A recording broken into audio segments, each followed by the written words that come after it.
Kia ora, I'm Madison Bartlett and I play for the Canberra Raiders. Hi, it's Yasmin Meeks from the Newcastle Knights. Hey, it's Casey Ray from the NRLW Dragons team and you're listening to the NRLW Weekly Podcast. Yeah. Hey guys, it's Kennedy Charrington here from the Parramatta Eels NRLW side and you're listening to the NRLW Weekly Podcast. Hello and welcome back to the NRLW Weekly Podcast with me, Sideline Eye, NRLW superfan Marlee Silva, and you, Ruan Sims, OAM, absolute legend of the game. On the show today, the Roosters break the all-time scoring record in the NRLW. Titans go 7 in a row. A couple of teams are finding their form now, which makes us wish this season was just a little bit longer. And a new female pathway strategy from the New South Wales Rugby League is getting us pumped up for the future. Before we get stuck into all of that, Roo, it was another great round of footy. Oh, it was spectacular, actually. It was really, really good. We saw some great results over the weekend. We saw some great footy and we actually saw some really dominant individual performances.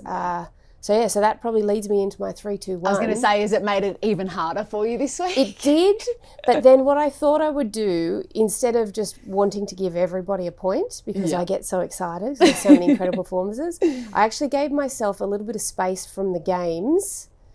So I took a step back and I didn't do my points until today. Great. Normally I do my points as I go and then the issue arises where I'm like, I've got 27 names for points. So I was like, right, give yourself a couple of days grace. And then I went back to it this morning and I've come up with just 3 people. Amazing. I know, I managed to whittle it right down. This is fantastic. Yeah, so I've gone 3 points. Krystal Blackwell.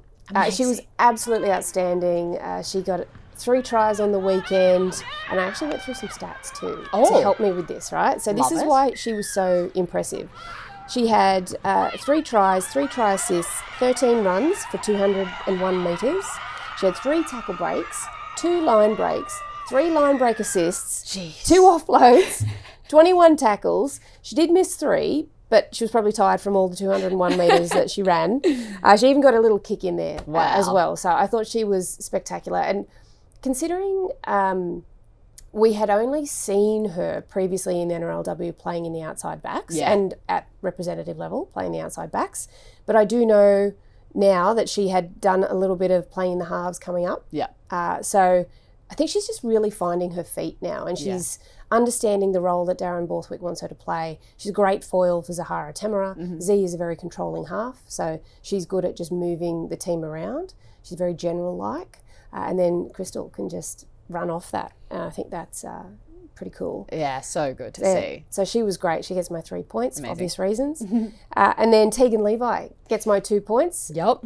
Great game from her, unsurprisingly, but also she just keeps lifting that bar every single game.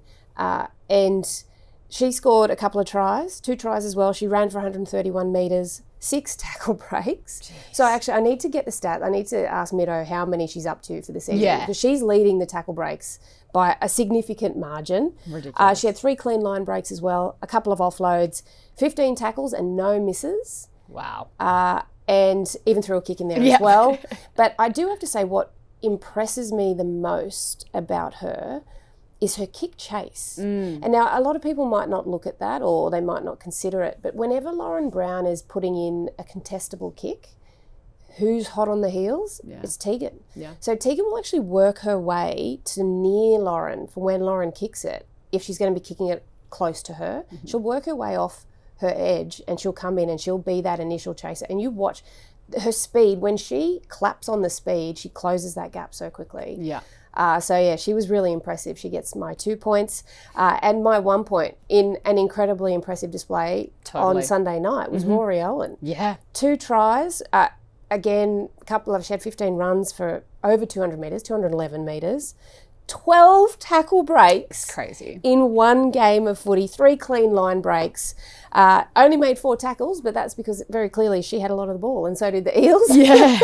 Missed 1, but she was, again, so impressive. When they get really early ball to her, she is dynamite. And I think I've said this a couple of times already on our potty. She was the standout Queensland player to me in Origin. She was incredible and has brought that form, if not better, into NRLW. She did miss a couple of weeks with injury with the HIA.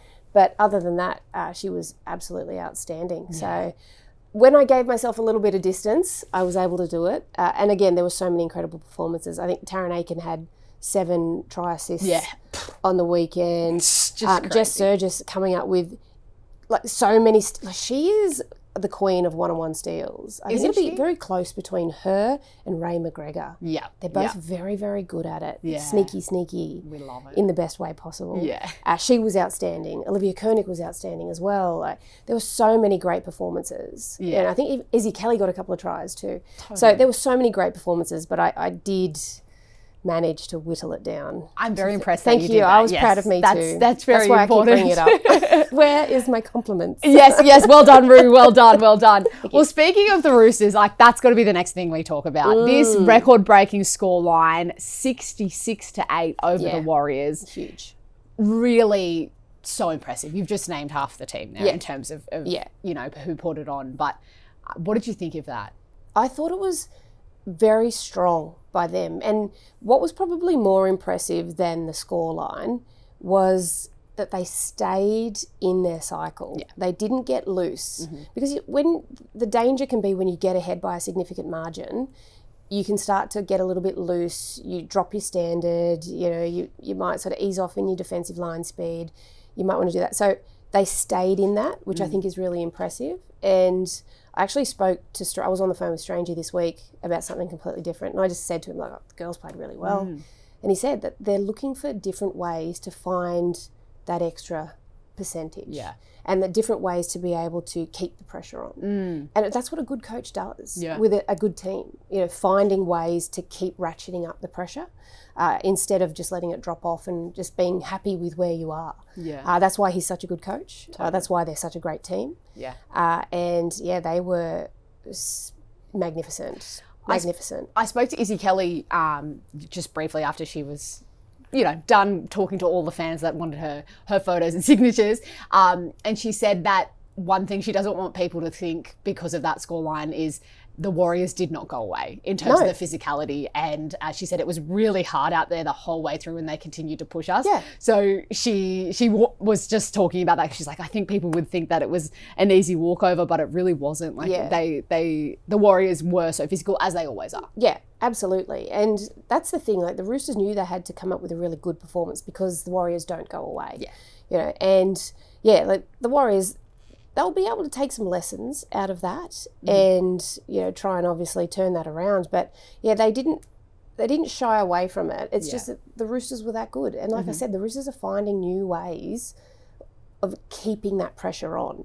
So they're just evolving really, really quickly. And the Warriors did try. I mean, that try by Stacey Walker. Yeah. You know, they showed when they can shift it and then you get to that pace on the edges. But the Roosters just smothered them. Yeah. So they didn't get many opportunities because of the way the Roosters played. It'll be a different game this weekend. The Warriors, they're back home, taking on the Dragons. Yeah. At home, they look almost impervious. They look so good when they're playing at home. And like I said, they'll take some tough lessons. And I saw a nice post by Gail Broughton. Yes, I saw this morning. Yeah. And I thought that was a really good post for her to make. Maybe we might be able to pop it up here for you so you can have a look as well. But the gist of it that I took out of it was like your team and you as an individual and teams forged through adversity and through hard times. And when things get tough, it's not about going to water and letting it get to you, but it's about pulling together and finding that purpose. And I think that was a really good sign out of them because they know that was a tough loss. Yeah, it was. Yep. But they will be stronger for it and they've got the class to be able to bounce back. Certainly. And I think, it'll be a different story this weekend. I totally agree. Another game I really wanted to talk to you about from the round that was the Tigers-Knights game. We knew it was going to be interesting, but the Tigers got out to this fast start and then the Knights fought their way back in and I thought that was really exciting. Yes. And I had the feeling going into it, obviously, you know, the Titans-Broncos was the game of the round, but this was hot on its heels, this one, because of the way the Tigers have been playing and because the Knights have sort of struggled a little bit. They got off to a fast start the week before and then dropped that game to the Raiders. But I actually loved everything about this game. Yeah. It had everything. And again, you know, we saw Ray McGregor, the class of Ray McGregor with that field goal. It was unusual setup for the field goal, but I knew she was going. I could tell she was going for it, but it was just such a weird setup because it was set up on the right post. Normally, for a right foot kicker, you set up on the left post, and I was just thinking, I was like, look, they're going for a field goal, but this is wildly ugly. And she got, even as she kicked it, she was like, ooh. And then saw it, and as soon as it went over, you could just see how happy she was with that. And also, how cool. Both the women's and the men's won by a field goal. A field goal. I love that. In the end. So I thought that was fantastic. That was a good game. Yeah. And even though the Tigers got up to a really quick start, I just knew that the Knights were going to bite back. Yeah. You know, they were really going to bite back. But yeah, I think it's so great for the West Tigers. And who would have thought after 8 rounds, you'd see the West Tigers in third, in the top 4? Yeah. I think that's a really good sign.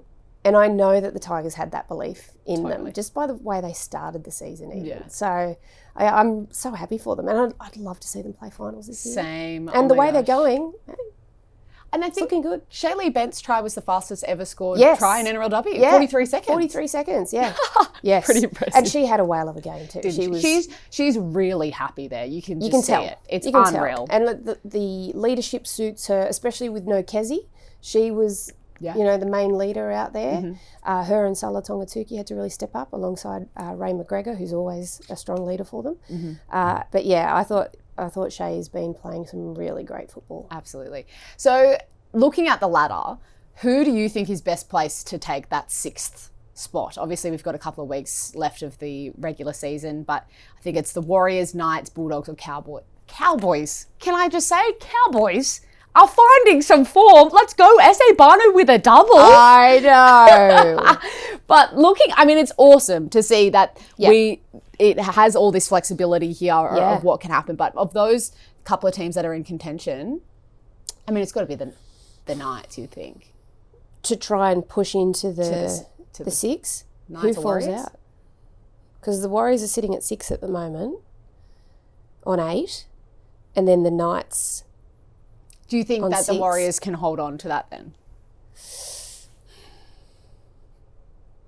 Let's have a look at the run home. Let's have a look at the Warriors and the Knights run home, because that's going to be really key to see what that looks like coming through. So, don't look at the draw, Ruan. That doesn't help. So the Warriors are at home to the Dragons. Yeah. I'm tipping the Warriors for that win. Then the Warriors stay at home and they've got the Sharks, who are struggling. And if the Warriors turn it around and have a really good win against the Dragons this week, I would say they're probably going to have a win against the Sharks in round 10. Then we go to round 11 and the Warriors, they travel to Brisbane, to the Bronx. I think the Bronx will probably win that one. So that's 2 from 3 for them. And then you look at the Knights, the Cowboys and the Knights. Yeah. I've tipped the Knights up in Townsville. Then the following week, they've got the Bulldogs. I'm tipping them, and that's at home as well. Yeah. They'll be looking to give their home fans something to cheer about. Yeah. I've given them that one. And then in round 11, they've got the Titans. God. So game of the round. That could be the game of the round. Yeah. And that one, the way the Titans are playing at the moment, you would say Titans. Yeah. So both of those teams are going for the 2. Well, 2 out of 3. Then it comes down to differential. Ooh. And I don't have the brain space to do those things right now. So I think we can have a look at that throughout the week and come up with a really concise plan on that. But yeah. It's exciting. Yeah. We all become mathematicians this time of year. I always say. I know. Okay. Well, I like that. It's almost, imagine if it does go down to that final game. Yeah. And what the Knights are able to do against the Titans. It would be so exciting. Last question I have before we get into a very exciting strategy that's come out this week that you're a part of is Brisbane lost 3 in a row. Yes. Which is, so strange to see in some ways. But it's not like they have been dead in the water for those 3 games. They've been really tight contests. Is this, with the exception of probably the Raiders game, do you think this is a temporary sort of injury, missing players problem? Or, do you think they'll bounce back from you? Yeah. I don't think this is a long-term issue. No. I just think it's like the Swiss cheese model, you know, and all the holes line up and things just go wrong. Yeah.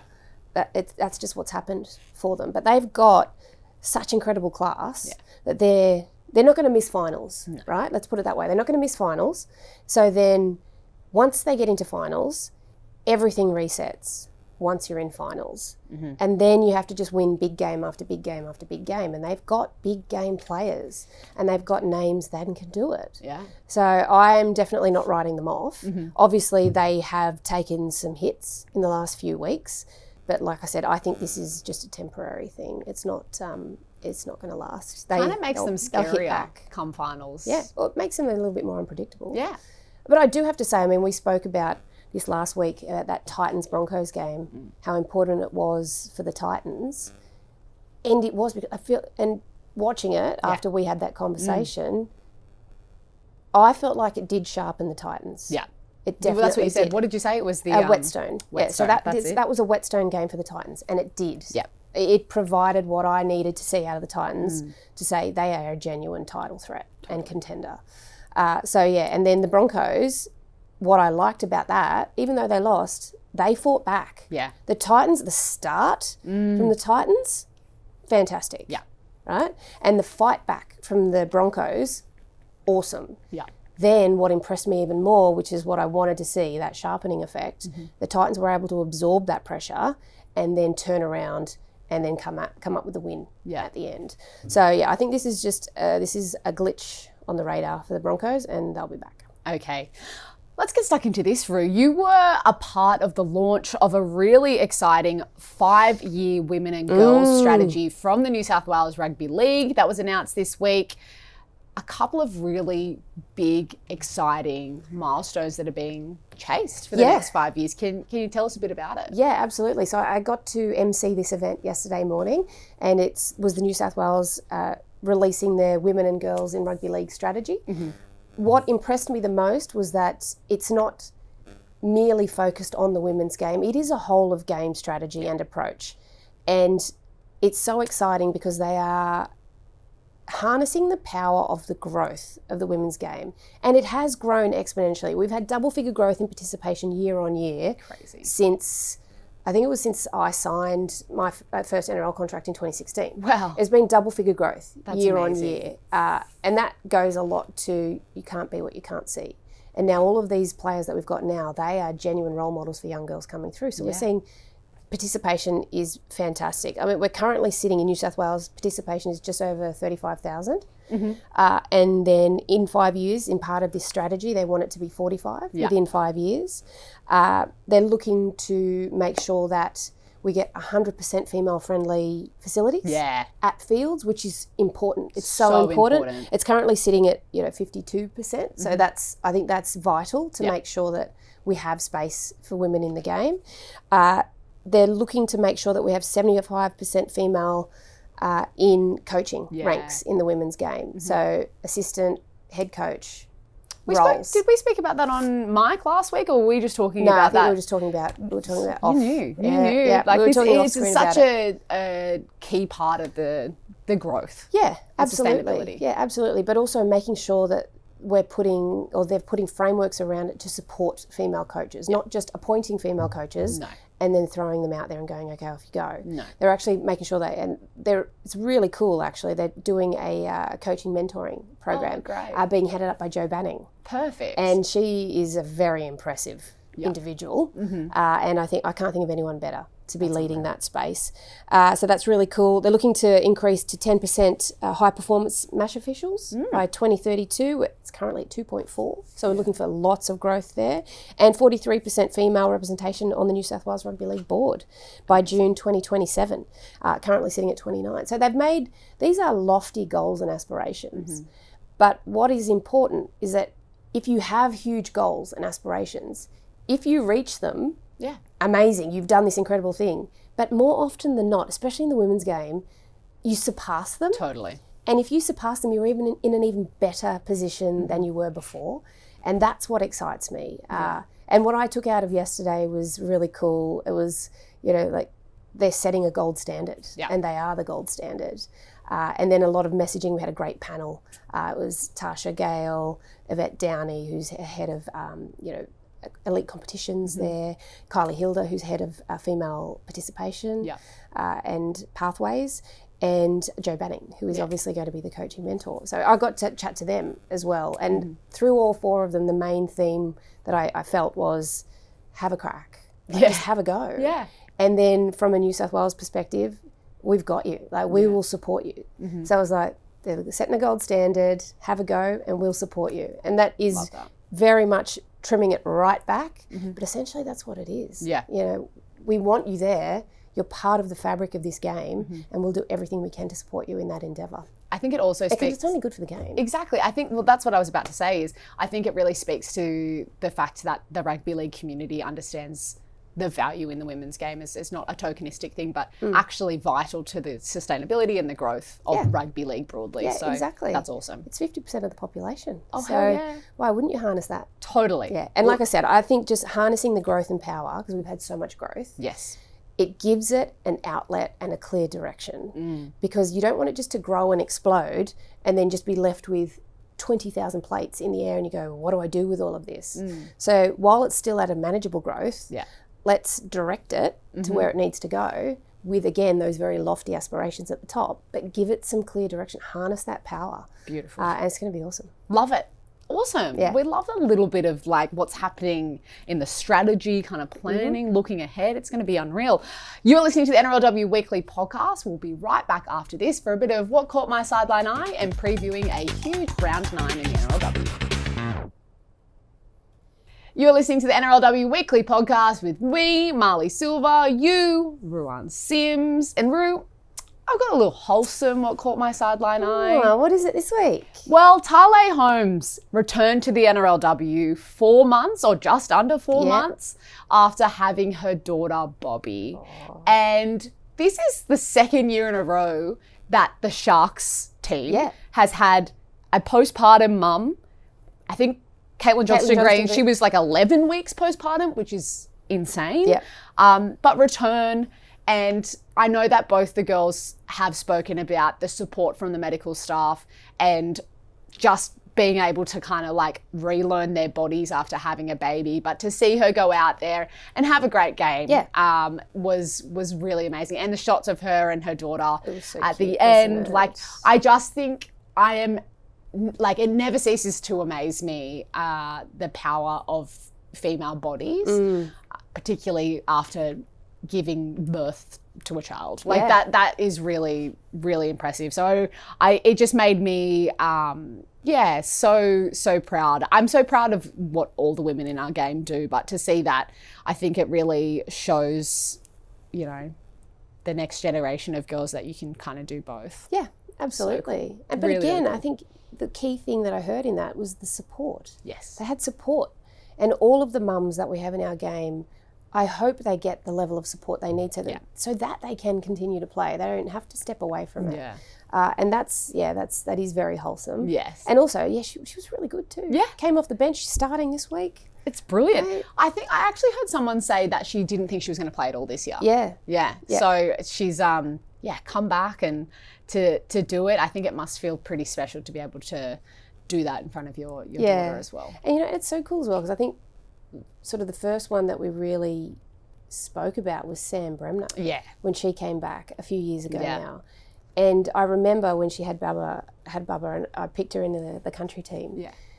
And it was so funny talking to her, because I remember her saying, she was like, I was a bit nervous because I didn't know how I would go. And I was like, mate, you're Sam Bremner. Yeah, exactly. I knew how you were going to go. You were going to kill it. Yeah. And she did. Yeah. And then she went to the Roosters and did what she did. The rest is history. And we have so many mums coming through now. So many who have just had babies. Emma Veron, Tyler Nathan Wong's about to have a baby. Like, there's a lot of our girls. I mean, we watched Millie come back as well. Like, it's really, really cool. Yeah, but that support piece is really important. So, and I keep saying, there's a bloody sponsored content piece in like a mums club of the NRLW. Oh yeah, we need like a big baby brand to like come in, pay for it. You can pay for this podcast. Actually, we could have a parenting segment.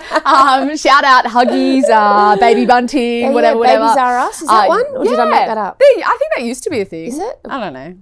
See, we obviously don't have children. I have a fur baby. Yes. Well, hey, pet brands also, our DMs are open.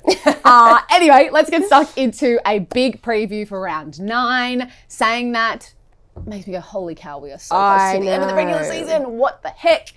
It's all going to kick off on Saturday with the Titans and the Raiders on the Gold Coast. Really interesting game. Well, probably game of the round.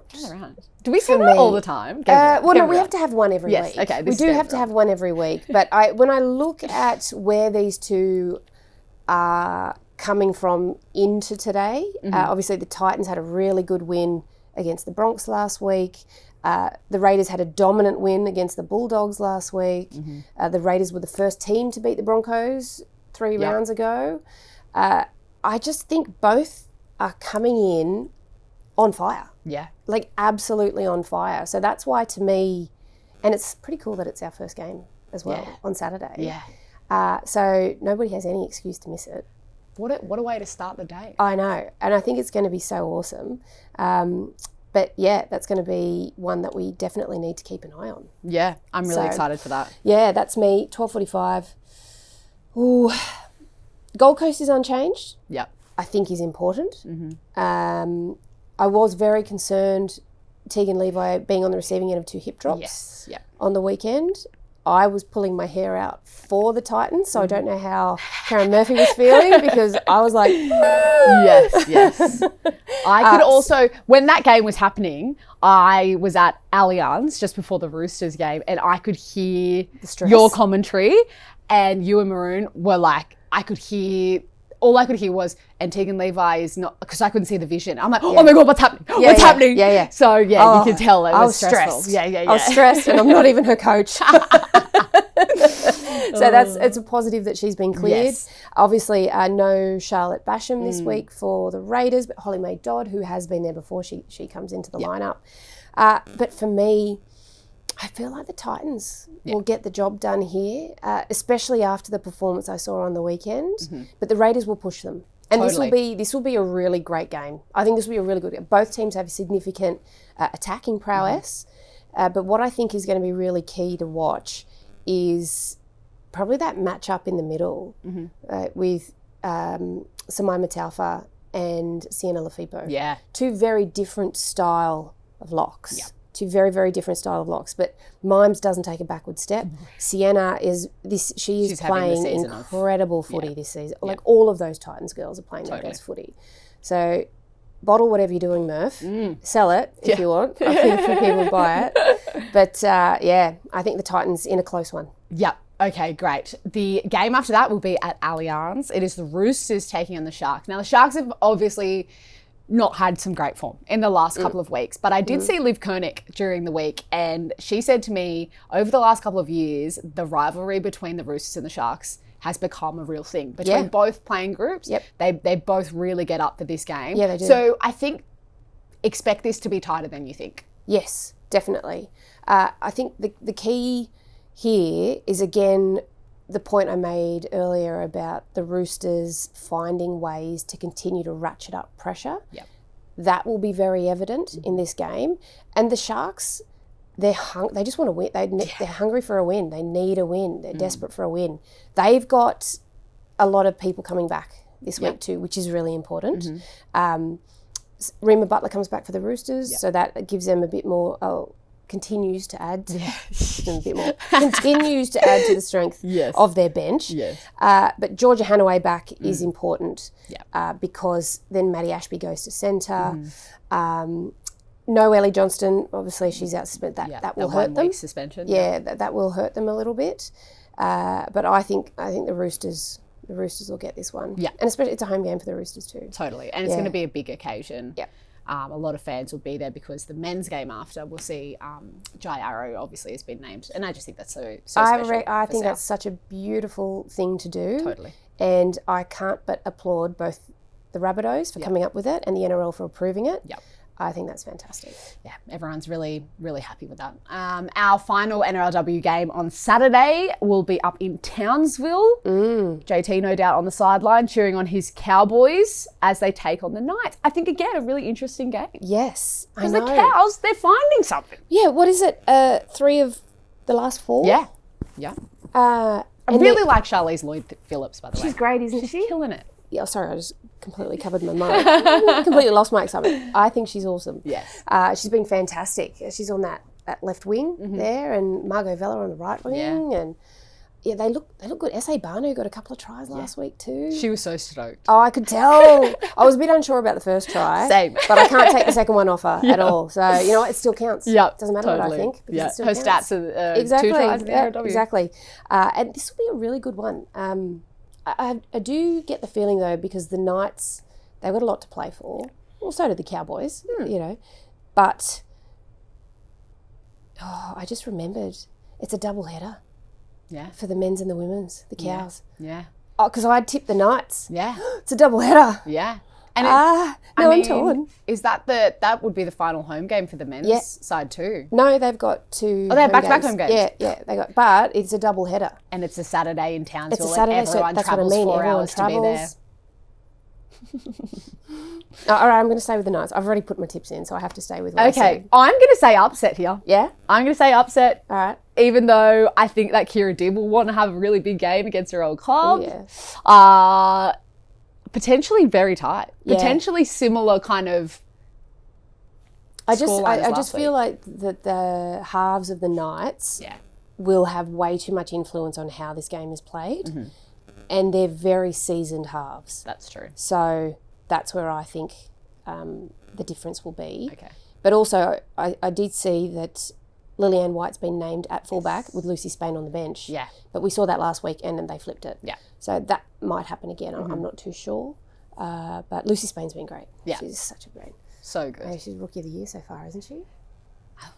Potentially. Right. Is Tegan Levi eligible? No. Okay. Unfortunately. Otherwise, that would be hers. Sunday. As you said, we're across the ditch. Go Media Stadium. Warriors hosting the Dragons, and the Warriors will be looking to bounce back with a vengeance. Yes, they will. And I tip the Warriors for this one because at home they look so strong. Yeah. They look really, really good at home. But they're missing some strike. Obviously, no Uppy Nichols. Yeah. Still, she obviously had surgery on that wrist, I think it was. So I don't think she'll play again. Yeah. Might not. She's pretty tough. If they make the finals, Yeah. she's a chance. And no Emanita Paki as well. She came off with that ankle injury. yeah. She stayed playing on it too because they needed her to. So yeah, look, I think they named Uppy at 18. Did they? So she might. You never know. I guess they might just play it by ear and see how she goes.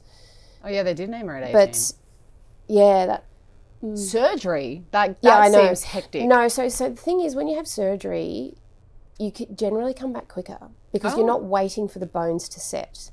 Right, okay. You're just dealing with the pain of it, which is Never not great. fun. It's not great. But yeah, and also it depends on what it is that she broke. Like if it's your scaphoid and stuff, I'm not messing with that. But you know, if it's a smaller bone, maybe. Okay. But again, it'll just be how she tolerates pain. Yeah. But I'm saying the Warriors. Okay. I'm saying the Warriors at home get the W, even with a few changes. A milestone game for Tegan Berry. Yeah. But I just feel like, the Warriors and Dragons are missing a couple of senior players, which is going to be hard, especially when you are travelling. Definitely. Very tough. All right. After that, we'll be back here in Sydney and the Eels will be hosting the Broncos. Yeah, Eels coming off the back of a couple of big wins too. Yeah. Really big wins. But I think this is where the Broncos will Bounce back. regain their level. Yeah. I think they really will. And it'll be a tough game. Like we said, a couple of good wins by the Eels and the Broncos coming off 3 losses. And just watching how animated Scott Prince was at halftime, I imagine this week would be very direct and very clear on what the expectations and what needs to be done.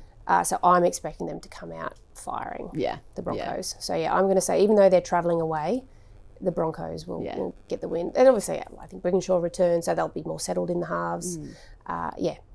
You don't usually see Princey like that. No, he's pretty cool. So it was like, Yeah. I think that clip went around a little bit on social media and people were like, oh, I'm like, nah, this is elite.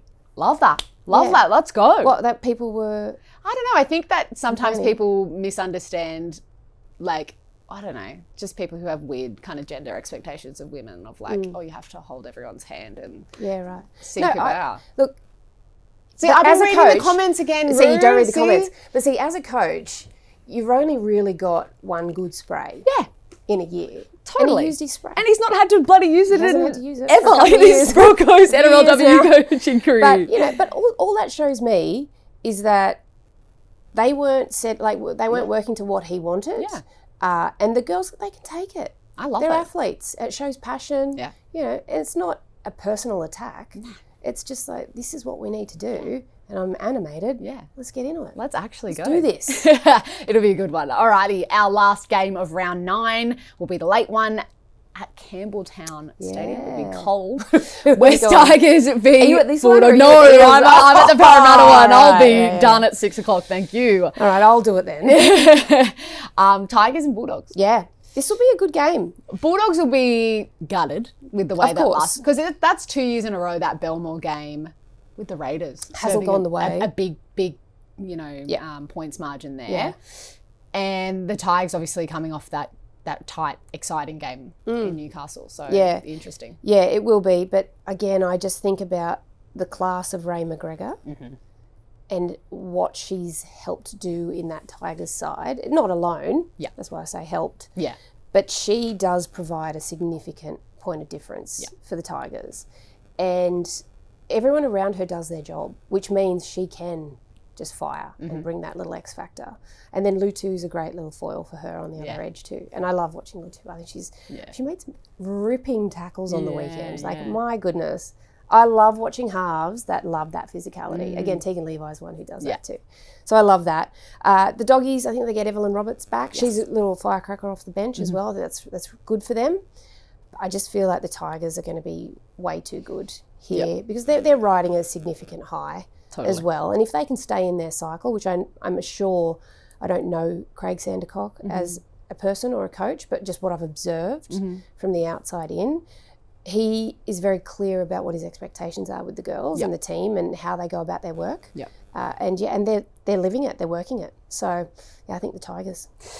I tend to agree there. All right, it's going to be another big round of NRLW action. Of course, you can catch every single game live and free on 9 and 9 now. You should be tuning in, especially at this point of the season. It's so exciting. Pointy end. And you don't know what's going to happen. Obviously, you know, we can tell you here what we think, but we've seen a few surprising moments. And that's what makes the women's game so bloody good. Thanks for hanging out with us on the NRLW Weekly Podcast. Make sure you're hitting subscribe wherever you're listening. Leave us comments on YouTube with your questions or slide into the DMs.